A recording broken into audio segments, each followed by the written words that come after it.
चलिए तो हेडिंग हमारी पड़ेगी, आज का टॉपिक हमारा है barriers of animal distribution. Era हम लोग इसके बाद में डिस्कस करेंगे। जो हम लोगों ने पैटर्न ऑफ एनिमल डिस्ट्रीब्यूशन देखा है उसके बाद में हम लोग देख लेते हैं यहाँ पर बैरियर्स ऑफ एनिमल डिस्ट्रीब्यूशन। तो इसमें लिखें वह सभी फैक्टर, वह ऑल फैक्टर्स जो एनिमल को एक प्लेस से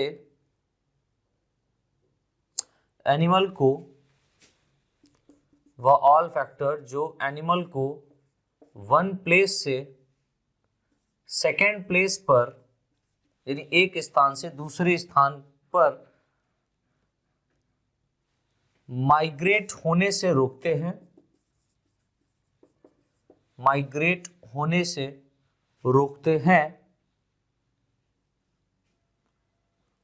या कंट्रोल करते हैं,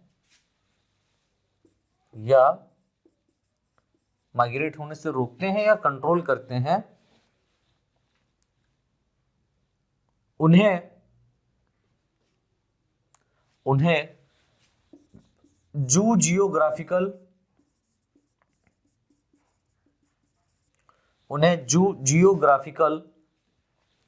बैरियर्स कहते हैं। जियोग्राफिकल बैरियर्स कहते हैं। यानी कि यहां पर बात हो रही है कि वे सभी फैक्टर, यानी ऐसे फैक्टर जो एनिमल की स्पीसीज को एक प्लेस से दूसरे प्लेस पर माइग्रेट होने से क्या कर रहे हैं, रोकने। अब ये फैक्टर कुछ भी हो सकता है। ये फैक्टर या तो टेम्परेचर हो सकता है, ठीक है, अधिक गर्मी, या हम ये कह सकते हैं कि कम वातावरण में या कम गर्म वातावरण में स्पीसीज पैदा होती है, लेकिन ठंडे ज्यादा वहीं पर उसी एटमॉस्फेयर में यदि ठंडा वातावरण हो जाए तो वो स्पीसीज गायब हो जाती है। या हम यहाँ पर कह सकते हैं कि जो बर्ड्स हैं उनके लिए तो कोई दिक्कत नहीं, वो माउंटेन को पार कर सकते हैं, ठीक है, लेकिन जो लैंड एनिमल हैं, जो टेरेस्ट्रियल एनिमल हैं, वो बड़े बड़े माउंटेन को, बड़े बड़े पहाड़ों को, या बड़ी बड़ी झीलों को, ठीक है, या समुद्रों को, सी को पार नहीं कर सकते। तो ये समुद्र, सी, ये भी क्या है, इसका एक फैक्टर बन सकता है कि हाँ एनिमल यहाँ पर माइग्रेट नहीं कर पा रहा है किसी कारणवश, राइट। तो हमने कहा कि वह सभी ऑल फैक्टर, अभी आगे हम लोग देखेंगे कौन कौन से फैक्टर होते हैं, तो सभी ऑल फैक्टर जो एनिमल की स्पीसीज को एक प्लेस से दूसरे प्लेस पर माइग्रेट होने से या उसको कंट्रोल, माइग्रेट होने से रोकते हैं या उसको कंट्रोल करते हैं, तो उसको हम लोग क्या बोलते हैं, जो जियोग्राफिकल बैरियर कहते हैं। आगे लिखें नई लाइन से, इस टाइप के बैरियर्स, यानी इस प्रकार के बैरियर एनिमल डिस्ट्रीब्यूशन को रोकने के लिए, इस प्रकार के बैरियर एनिमल डिस्ट्रीब्यूशन को रोकने के लिए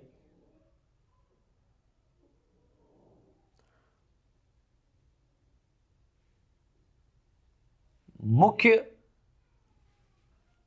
फैक्टर्स होते हैं, रोकने के लिए मेन फैक्टर होते हैं।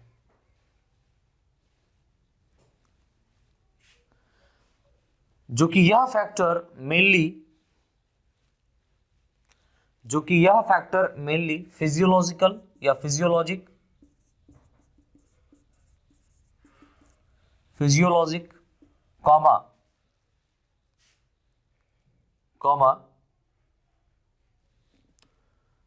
या फिजियोलॉजी की जगह पर फिजियोग्राफिक कर दो, ज्यादा बेहतर है, फिजियोग्राफिक,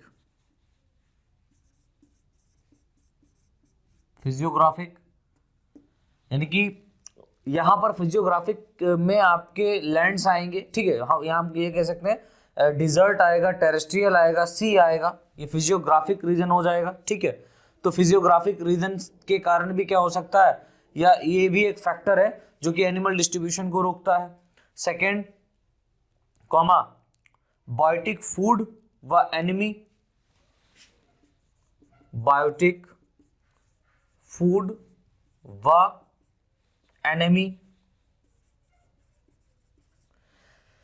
अब ये भी एक फैक्टर हो सकता है एनिमल डिस्ट्रीब्यूशन को रोकने के लिए। क्यों? बायोटिक फूड, बायोटिक फूड कहने का मतलब होता है यहाँ पर ऐसा फूड जो किसी लिविंग स्पीसीज के लिए एक पार्टिकुलर एरिया में बहुत ज्यादा मात्रा में पाया जा रहा है, राइट, लेकिन उस तरीके का फूड किसी दूसरे प्लेस पर नहीं पाया जा रहा है। तो यहाँ पर ये फूड भी, ये बायोटिक फूड भी क्या कर रहा है, किसी स्पेसिफिक एनिमल स्पीसीज को एक प्लेस से दूसरे प्लेस में जाने के लिए क्या कर रहा है बेटा, रोक रहा है। समझ में आ रहा है? तो बायोटिक फूड भी क्या हो सकता है, फैक्टर हो सकता है। देन उसके बाद में मैंने बताया एनिमी, एनिमी मतलब इसका जो शत्रु है वो भी क्या है, माइग्रेट करने से इसको रोकेगा। यानी कि मान लो कोई स्पेसिफिक स्पीसीज है जिसको एक प्लेस से दूसरे प्लेस पर माइग्रेट करना है, लेकिन उसका बाहर बैठा हुआ है एनिमी, उसका दुश्मन बैठा हुआ है, प्रेडेटर बैठा हुआ है, शिकारी बैठा हुआ है, या पैरासाइट के रूप में भी हो सकता है। तो ये क्या करेगा, उसको जैसे ये बाहर निकलेगी स्पीसीज उसको मार के खा जाएगा। समझ रहे हैं?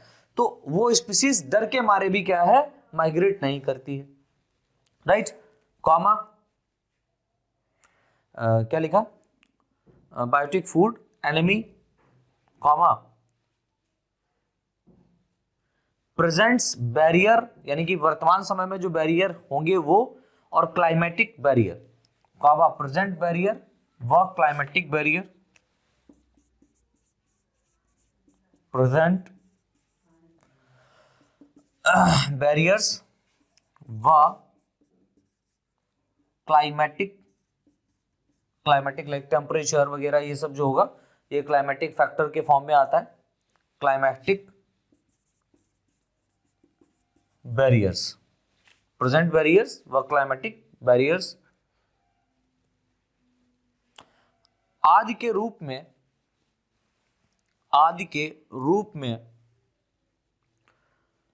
एनिमल डिस्ट्रीब्यूशन को इफेक्ट करते हैं। आदि के रूप में एनिमल डिस्ट्रीब्यूशन को इफेक्ट करते हैं। नई लाइन से लिख लीजिए, मुख्यतः पाए जाने वाले, मुख्यतः पाए जाने वाले जूजियोग्राफिकल, मुख्यतः पाए जाने वाले जूजियोग्राफिकल बैरियर्स निम्नलिखित रूप में पाए जाते हैं या फॉलोइंग फॉर्म में पाए जाते हैं। मुख्यतः पाए जाने वाले जूजियोग्राफिकल बैरियर्स फॉलोइंग टाइप से पाए जाते हैं। तो पहला जो यहां पर टाइप होगा जूजियोग्राफिकल रीजन का, तो वो डाल दीजिए ट्रोफोग्राफिक बैरियर। तो फर्स्ट यहां पर जो हेडिंग पड़ेगी बैरियर के रूप में वो रहेगी ट्रोफोग्राफिक बैरियर, ट्रोफोग्राफिक बैरियर्स। अब ये ट्रोफोग्राफिक बैरियर्स क्या है, तो हेडिंग डाल दीजिए फटाफट, ट्रोफोग्राफिक बैरियर, इसके बारे में लिखें। ट्रोफोग्राफिक बैरियर, इस प्रकार के बैरियर, इस प्रकार के barrier mountain range, mountain range comma, यानी कि जो माउंटेन है वो हो सकते हैं comma rocks, mountain range comma rock आदि के रूप में, चट्टानों आदि के रूप में पाए जाते हैं। माउंटेन रेंज कॉमा रॉक्स आदि के रूप में पाए जाते हैं, जिसके कारण, अभी आपको पता है कि बड़े बड़े माउंटेन हैं, बहुत भारी भारी रॉक यानी पत्थर पड़े हुए हैं, चट्टानें पड़ी हुई हैं, जिसके कारण क्या होगा कि जो टेरेस्ट्रियल एनिमल होंगे वो एक प्लेस से दूसरे प्लेस में माइग्रेट नहीं कर पाएंगे। रीजन है माउंटेन के इस पार लैंड पड़ा हुआ है और माउंटेन के उस पार लैंड है, लेकिन अब ये जो इस रीजन में जो एनिमल पाया जा रहा है इस माउंटेन को क्रॉस नहीं कर पाएगा, क्योंकि माउंटेन बहुत भारी है, बहुत बड़ा है। तो पहले माउंटेन को चढ़े फिर उतरे, तो उससे बेहतर है कि यहीं पर खाए पिए, क्यों उधर हम उस लैंड पे जाना है इसको। तो जिस कारण भी माउंटेन रेंज या रॉक्स के कारण भी क्या है कि एनिमल डिस्ट्रीब्यूट नहीं कर पाते हैं। ये बहुत बड़ा फैक्टर है इसका, एनिमल डिस्ट्रीब्यूशन को या बहुत बड़ा बैरियर है एनिमल डिस्ट्रीब्यूशन को रोकने का, राइट। तो क्या लिखा, जिस कारण टेरेस्ट्रियल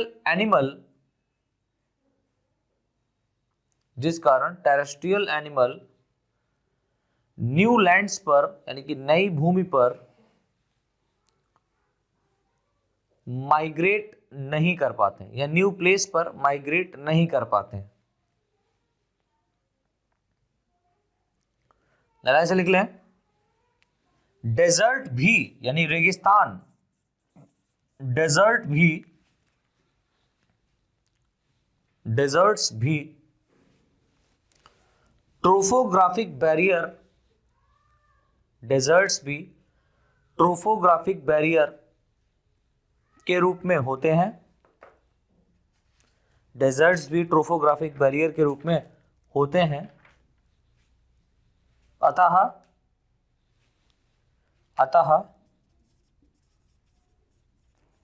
हिमालयाज या हिमालयन व माउंटेन रेंज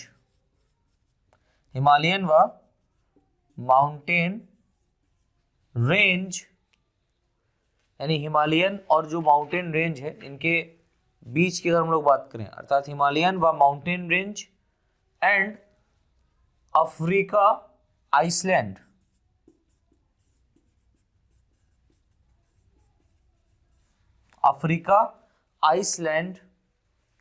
में, यानी कि इन तीनों के बीच में अगर आप देखें तो एक बहुत बड़ा डेजर्ट पाया जा रहा है जिसको हम लोग सहारा डेजर्ट के नाम से जानते हैं, ठीक है।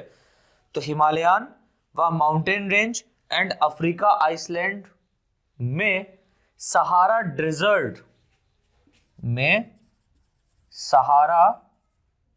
डेजर्ट्स ट्रोफोग्राफिक बैरियर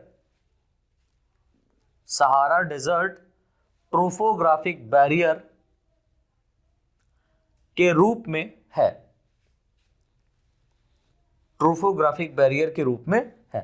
तो ये तो बात हो गई हमारी ट्रोफोग्राफिक बैरियर। अब बात आती है कि सर इनके अलावा बहुत बड़े बड़े सी भी तो पाए जाते हैं, सी मतलब समुद्र भी तो पाए जा रहे हैं, जिस कारण एक प्लेस से दूसरे प्लेस पर माइग्रेट नहीं कर सकते एनिमल स्पीसीज, है ना, बिल्कुल नहीं कर सकते। तो सेकेंड हेडिंग हमारी डाल दीजिएगा लार्ज वाटर बॉडीज।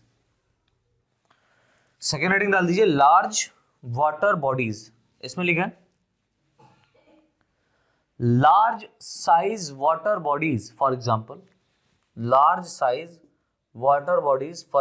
sea व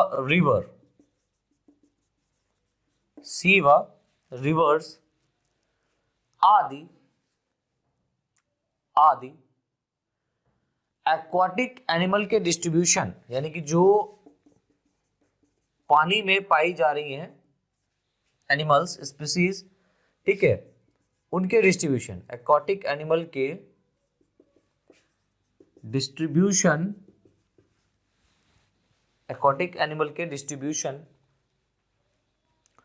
को रोकने वाले मेन बैरियर, मुख्य बैरियर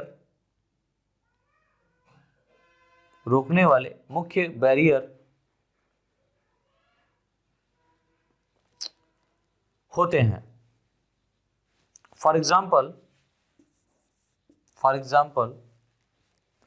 ऑस्ट्रेलिया व न्यूजीलैंड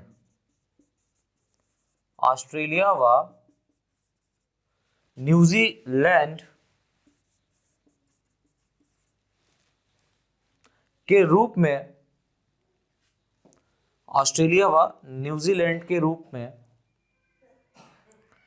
प्रेजेंट सी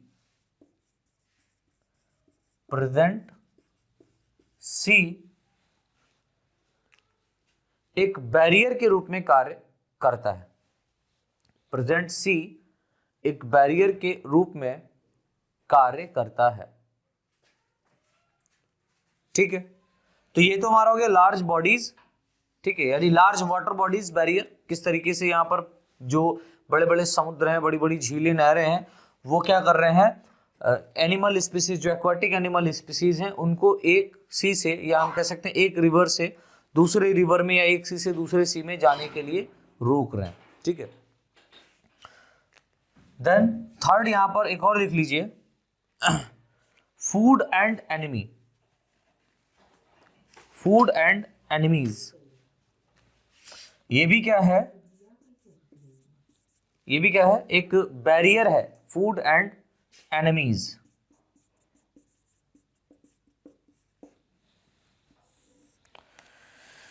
ये भी एक बैरियर है कि किस तरीके से फूड और एनिमीज एनिमल डिस्ट्रीब्यूशन को रोकने का एक बहुत बड़ा फैक्टर या के रूप में काम करते हैं, बैरियर्स के रूप में काम करते हैं।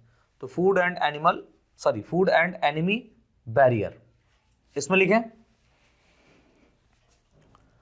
कुछ एनिमल स्पीसीज, कुछ animal species highly special type, highly special type के फूड पर, हाईली स्पेशल टाइप के फूड पर डिपेंड्स रहती हैं, फूड पर डिपेंड्स रहती हैं, तथा यह फूड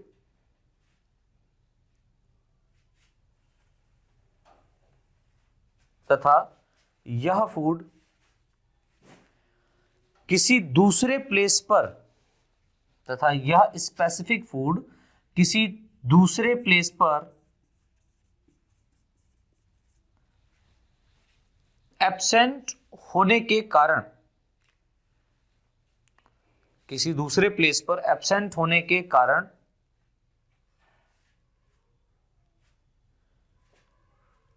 इनके डिस्ट्रीब्यूशन, किनके डिस्ट्रीब्यूशन, जो हाईली स्पेशल टाइप के फूड के लिए स्पीसीज पाई जा रही हैं, एनिमल स्पीसीज पाई जा रही हैं, ठीक है, इनके डिस्ट्रीब्यूशन के लिए बैरियर्स के रूप में कार्य करती हैं, इनके डिस्ट्रीब्यूशन के लिए बैरियर के रूप में कार्य करती हैं। अरे यार समझो यार, मान लो यहां पर एक लैंड है, इस लैंड पर कोई स्पीसीज पाई जा रही, फॉर एग्जांपल कोई भी स्पीसीज मान लो, यहां पर वैशाली ठाकुर हैं, स्पीसीज मान लो, ठीक है, ये वैशाली ठाकुर जी यहां पर हैं, ये लो। अब ये वैशाली ठाकुर इस प्लेस से नहीं जाएगी, वैशाली ठाकुर कांट छोड़ के नहीं जाएगी, क्यों? क्योंकि कांट में उसको फूड मिल रहा है, प्लेस मिल रहा है, एजुकेशन भी मिल रहा है, ठीक है। अब तो घर बैठे एजुकेशन सुमित राणा दे रहे हैं, आप आराम से मोबाइल पे पढ़ रहे हैं, इससे अच्छा क्या चाहिए? तो समझ रहा है, तो ये जो स्पीसीज वैशाली ठाकुर नाम की है, ये स्पीसीज अब किसी दूसरे प्लेस, मान लो हम अपने यहां बुला लेते हैं इसको, मान लो शाहबाद में ये नहीं आ पा रही, वैशाली ठाकुर शाहबाद में एक, हम ये कह सकते हैं ये नया प्लेस है, ठीक है। तो वैशाली ठाकुर यहां से यहां माइग्रेट नहीं कर रही है, क्यों? कह रही कि नहीं, सिर्फ हमारे यहाँ आने से वो हमारे पास पढ़ने नहीं आ रही, क्यों? क्योंकि उसको सारी की सारी सुविधा अपने क्षेत्र में मिल रही है। तो इस स्पीसीज को, ऐसी स्पीसीज जिसको हाई रेजिस्टेंस फूड, यानी कि यहां पर ये सब कुछ मिल रहा है, और यहां पर अगर मान लो कि सिर्फ एजुकेशन है, राइट, और प्लेस है, खाने के लिए बहुत कम क्वांटिटी है, यहां पर फूड बहुत हाई मात्रा में है और यहां पर फूड बहुत ही लेस अमाउंट में है, मारा मारी पड़ी हुई है शाहबाद में खाने के लिए, ऐसा नहीं है, बहुत ज्यादा यहाँ पर भी क्षेत्र है, अच्छे, ऐसा नहीं है, लेकिन हम एक एग्जाम्पल के बतौर समझ रहे हैं। तो ये वाली जो स्पीसीज है, अब इस फूड के चक्कर में, वैशाली ठाकुर तो बहुत खाना खाती है, पढ़ती लिखती नहीं है, ठीक है, लेकिन ये खाना कम खाती है, तो मतलब ज्यादा खाती है, सॉरी गलत बोल के मैं, ज्यादा खाती है, तो ज्यादा खाना खाने की वजह से ये माइग्रेट करके शाहबाद में नहीं आएगी, क्यों? क्योंकि यहाँ कम खाना खाया जाता है, यहाँ खाना दिया नहीं दिया जाएगा इसको, तो दिक्कत हो जाएगी इसको, ठीक है। तो ये स्पीसीज क्या है, इस कारण माइग्रेट नहीं करेगी। तो पहला फैक्टर तो ये हो गया कि हाँ, ये माइग्रेशन इस कारण नहीं हो रहा है। दूसरा कारण क्या है कि मान लो वैशाली ठाकुर खाना पीना सब छोड़ करके आना भी चाहे, अगर मान लो दूसरे प्लेस पर, सेकेंड प्लेस पर, लेकिन बीच में यहाँ पर एक एनिमी बैठा हुआ है, कोई भी इसका एक दुश्मन बैठा हुआ है, हालांकि सभी के दुश्मन होते हैं आजकल, तो इसका भी कोई एनिमी बैठा हुआ है, घात लगा करके और हाथ में AK-47 है, कह रहा निकलो अपने क्षेत्र से, तुम कि अपने क्षेत्र से निकलो, तुम्हारे गोली मार दें। तो मतलब अपने क्षेत्र से निकलो, गोली नहीं मारता है एनिमी। यहाँ पर एनिमी जो होता है प्रेडेटर के रूप में होता है, वो खाना मतलब अपने फूड के फॉर्म में उसको क्या करेगा, खा जाएगा, ठीक है, मतलब इसको किसको, वैशाली ठाकुर को खा जाएगा। खैर, तो ये तो बात हो गई किसकी, फूड के डिपेंड पर। तो ये बहुत खाना खाती है जिस कारण ये दूसरे प्लेस पर नहीं जाती, अपने नानी के घर भी नहीं जाती है, समझ रहे हो। खैर आगे लिखा, वो तो माइक अनम्यूट है, नहीं तो अब तक क्या हो जाता, इसीलिए हम शेर बन गए इस समय। लिख लीजिए, बैरियर्स के रूप में कार्य करता है। नई लाइन से लिखे, कुछ एनिमल प्रीडेटर मतलब शिकारी, प्रीडेटर व पैरासाइट, कुछ एनिमल प्रीडेटर व पैरासाइट के रूप में, कुछ एनिमल प्रेडेटर व पैरासाइट के रूप में, पैरासाइट के रूप में कुछ स्पेशल टाइप के एनिमल के लिए, कुछ स्पेशल टाइप्स के एनिमल के लिए एनिमीज होते हैं। स्पेशल टाइप के एनिमल के लिए एनिमीज होते हैं, मतलब दुश्मन होते हैं। और इनकी प्रेजेंट यानी इनकी उपस्थिति इन स्पेशल टाइप के एनिमल के डिस्ट्रीब्यूशन के, और इनकी प्रेजेंट किनकी, एनिमीज की, दुश्मनों की उपस्थिति यानी प्रेडेटर और पैरासाइट की उपस्थिति इन स्पेशल टाइप के एनिमल के डिस्ट्रीब्यूशन के लिए, एनिमल के डिस्ट्रीब्यूशन के लिए बैरियर के रूप में कार्य करते हैं। यानी कि ये यहां पर बाधक हैं, रोक सकते हैं इनको एक स्थान से दूसरे स्थान पर जाने में। कौन, प्रेडेटर और पैरासाइट। तो कोई स्पेशल स्पीसीज जो पाई जा रही है वो डर के मारे नहीं निकलेगी, कह रहे यार हम यहां से निकल के यदि मान लो वहां गए, वहां कोई हमारा प्रेडेटर मिल गया, शिकारी मिल गया, तो वो हमको मार के खा जाएगा, ठीक है। तो इस वजह से भी क्या है, ये माइग्रेट नहीं कर पाती, बैरियर्स के रूप में काम कर रहे हैं। कौन, फूड और एनिमीज, राइट। अब इसके बाद में एक और बैरियर के रूप में काम करता है जिसको हम लोग बोलते हैं क्लाइमेटिक फैक्टर। लास्ट हेडिंग है, इसको डाल लीजिए, इसमें लिखें क्लाइमेटिक फैक्टर में। चलिए, तो नेक्स्ट हमारी हेडिंग रहेगी क्लाइमेटिक फैक्टर। इसके अंतर्गत लिखे हैं किसी प्लेस के यानी स्थान के एनवायरमेंट में पाए जाने वाले, यानी कोई प्लेस है और उसका जो वातावरण है उसकी बात कर रहे हैं। तो किसी प्लेस के एनवायरमेंट में पाए जाने वाले डिफरेंट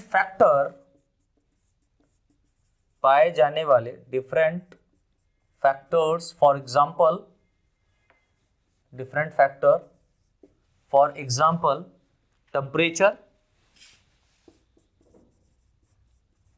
टेम्परेचर, कॉमा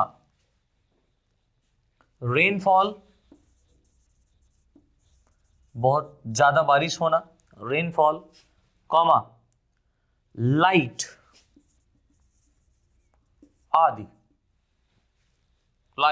आदि के घटने व बढ़ने,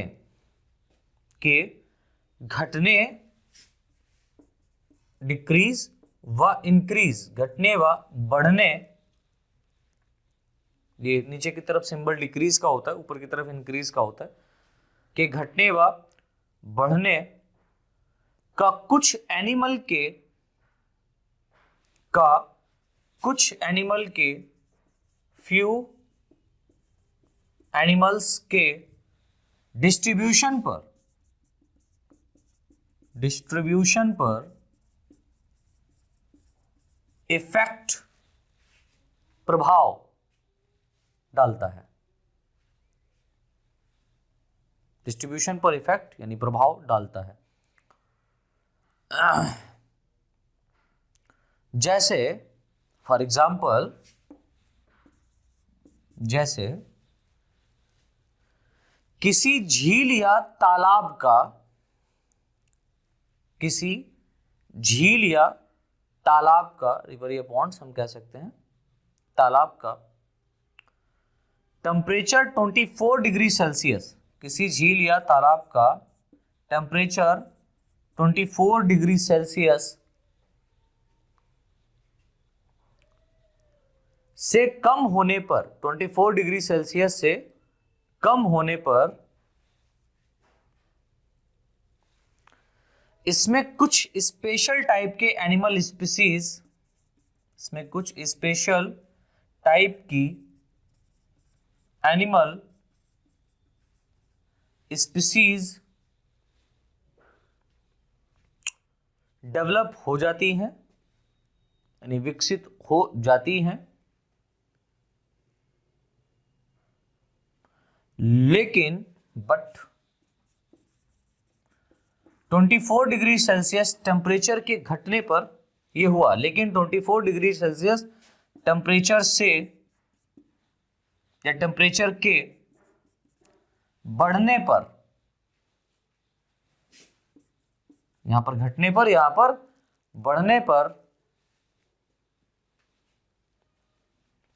या स्पीसीज, यानी कि जो स्पेशल टाइप की स्पीसीज डेवलप हुई थी, ये जो स्पीसीज है या स्पीसीज, स्पेशल टाइप की स्पीसीज डिस्ट्रॉय हो जाती हैं, नष्ट हो जाती हैं।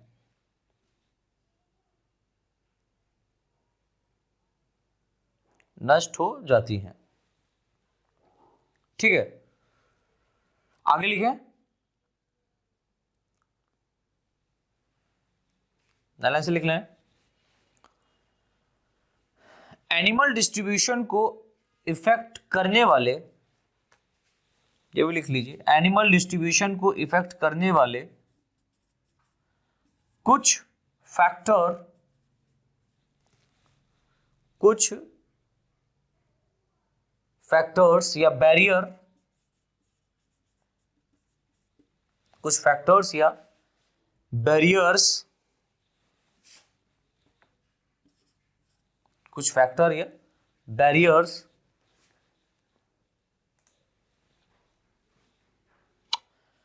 एनिमल के डिस्ट्रीब्यूशन से भी रिलेटेड होते हैं, एनिमल के डिस्ट्रीब्यूशन से भी रिलेटेड होते हैं, यानी कि जो एनिमल डिस्ट्रीब्यूट कर रहे हैं, डिस्ट्रीब्यूट होते होते भी क्या हो जाते हैं, बैरियर के रूप में ये खुद अपने आप में क्या बन जाते हैं, डिस्ट्रीब्यूट हो जाते हैं। मतलब डिस्ट्रीब्यूट नहीं कर पाते हैं अपने आप के लिए, खुद के लिए ये क्या कर सकते हैं, हम ये कह सकते हैं कि ये इफेक्ट पैदा कर सकते हैं, ठीक है, प्रभाव पैदा कर सकते हैं, जिससे ये फैक्टर पैदा कर सकते हैं जिससे ये एक स्थान से दूसरे स्थान पर नहीं जा पाते हैं, आपस में लड़ जाना, ठीक है, ब्रीडिंग सीजन के चलते समय आपस में लड़ना, एनिमल्स का आपस में लड़ना कि कौन ब्रीड करेगा, राइट। तो बहुत सारे फैक्टर्स यहाँ पर आपको देखने को मिलेंगे। तो हम कुछ कह सकते हैं फ्यू फैक्टर्स या बैरियर्स एनिमल डिस्ट्रीब्यूशन को डिस्ट्रीब्यूट करने के समय भी बैरियर के रूप में एनिमल्स के डिस्ट्रीब्यूशन से भी रिलेटेड होते हैं। फॉर एग्जाम्पल, जैसे किसी एनिमल का एक्टिव व इनएक्टिव दोनों, एक्टिव व इनएक्टिव रहना, अगर वो ज्यादा एक्टिव हो जाए तो दिक्कत, ज्यादा इनएक्टिव हो जाए तो दिक्कत। तो इनएक्टिव व एक्टिव रहना इसके डिस्ट्रीब्यूशन में बैरियर के रूप में कार्य करता है, इसके डिस्ट्रीब्यूशन में बैरियर के रूप में कार्य करता है। तो बेटा इस तरीके से हमारे ये बैरियर्स ऑफ एनिमल डिस्ट्रीब्यूशन होता है कंप्लीट, राइट। और यहां पर मैंने आपको थ्योरी समझा दी है, तो आप इस थ्योरी को अपने एग्जाम में लिख सकते हैं। और बिल्कुल ये घबराने वाली बात नहीं है कि कुछ बच्चे कमेंट कर रहे हैं, क्या कमेंट कर रहे हैं कि सर हम इस यूनिवर्सिटी से हैं, हम इस वाली यूनिवर्सिटी से हैं, हमारा ये यूनिवर्सिटी लगता है, हमारा वो यूनिवर्सिटी लगता है, हमारे यूनिवर्सिटी में क्या ये चलेगा? अरे यार, मैंने शुरुआत में सिलेबस अपलोड किया है, राइट? कोई भी प्लेलिस्ट अगर आप खोलेंगे, पहला पेपर देखेंगे तो उसमें सिलेबस आपको मिलेगा। आप उस सिलेबस को देख लो, ठीक है? उस सिलेबस से अपने यहाँ यूनिवर्सिटी की जो सिलेबस है उसको मैच कर दो। मैच करने के बाद में अगर आपको मोस्ट ऑफ टॉपिक ये दिखते हैं तो आप बेशक इसको पढ़ सकते हैं। ऐसा नहीं कि आपके लिए सिलेबस, आप बीएससी में है ना, ये बीएससी में ही है। डिफरेंट टाइप की जो यूनिवर्सिटीज हैं, ये जो तरह तरह की यूनिवर्सिटीज, लाइक यूपी की हम कई यूनिवर्सिटीज की बात कर लें, या झारखंड बिहार की बात कर लें, उड़ीसा की बात कर लें, मध्य प्रदेश, उत्तरांचल, उत्तराखंड, दिल्ली, ये मतलब दिल्ली, तो इन सबकी जो यहाँ पर यूनिवर्सिटीज हैं, ये सारी की सारी यूनिवर्सिटीज जो सिलेबस फॉलो करती हैं वो एक दूसरे का, हम ये कह सकते हैं 85% या 90% सिलेबस मैच करता है। 10% सिलेबस में उनका पैटर्न चेंज होता है, या कोई एक्स्ट्रा ऑर्डिनरी एनिमल्स वहां पर आपको पढ़ने को मिल सकता है। बस यही फर्क है, बाकी कोई दिक्कत नहीं है, बाकी सब सेम है, राइट? तो आप पढ़ सकते हैं, कोई दिक्कत नहीं है। और ज्यादा से ज्यादा पढ़िए, ज्यादा से ज्यादा शेयर कीजिए। अगर मेरी वीडियोस आपको पसंद आ रही हैं, आपको थ्योरी अच्छी लग रही है, थ्योरी समझ में आ रही है, थ्योरी के साथ साथ अगर आपको नॉलेज भी मिल रहा है, तो आप मेरे चैनल को भी सब्सक्राइब कर लीजिए, बेल आइकन दबा लीजिए, जिससे मैं जो भी वीडियो लेक्चर डालूंगा वो आप तक सबसे पहले पहुंचेगा। और एक सबसे इंपॉर्टेंट बात ये कि अगर अभी तक आपने मेरे ऐप को इंस्टॉल नहीं किया है तो आप अपने डिस्क्रिप्शन में जाकर के, ये जो वीडियो है, वीडियो के ही डिस्क्रिप्शन में जाइए और वहां पर आपको ऐप का लिंक मिल जाएगा, जिस पे क्लिक करेंगे सीधे गूगल प्ले स्टोर पे चले जाएंगे और सुमित राणा साइंस क्लासेस का नाम का आप ऐप लोड कर लीजिए। देन उसके बाद में अगर आपको लगता है कि आपका कोई पेपर छूटा है या आपको कोई पेपर डिटेल में पढ़ना है, राइट, तो वहां पर आप उस पेपर को परचेस कर सकते हैं। सेकेंड ईयर का पेपर 650 रुपए का वहां पर मैंने इंक्लूड किया है और फर्स्ट ईयर का 550। यही प्राइस आपके रहेंगे, इससे ज्यादा प्राइस नहीं बढ़ेंगे, ना ही घटेंगे, घटेंगे भी नहीं, बढ़ेंगे भी नहीं।